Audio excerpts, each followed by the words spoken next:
turut hadir dan tidak terbatas sama ada penyokong kerajaan, pembangkang, kita tak ada terbatas. Boleh datang, dia boleh tanya. Jadi ada maklumat itu penting. Ini kalau tidak, kita masih tertekan.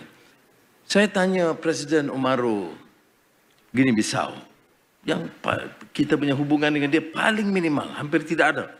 Perdagangan, pelaburan sangat kecil. Saya tanya, mengapa? Apa sebab dia datang pilih nak melawat Malaysia? Selalunya kalau yang melawat itu ada potensi pelaburan dan sebagainya. Dan dia jawab kerana dia ikuti perkembangan dan dia lihat, saya sudah bincang beberapa negara yang lain, bahawa Malaysia sedang meningkat maju dan punya potensi yang besar.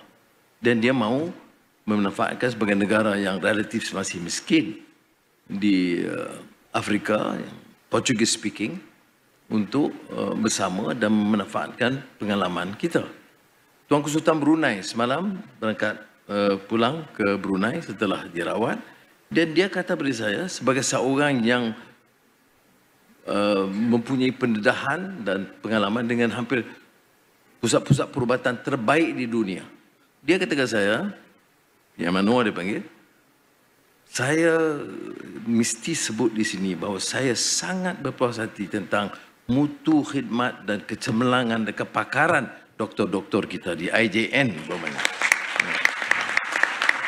Jadi sementara kita membolehkan kritikan itu, yes, tidak ada masalah.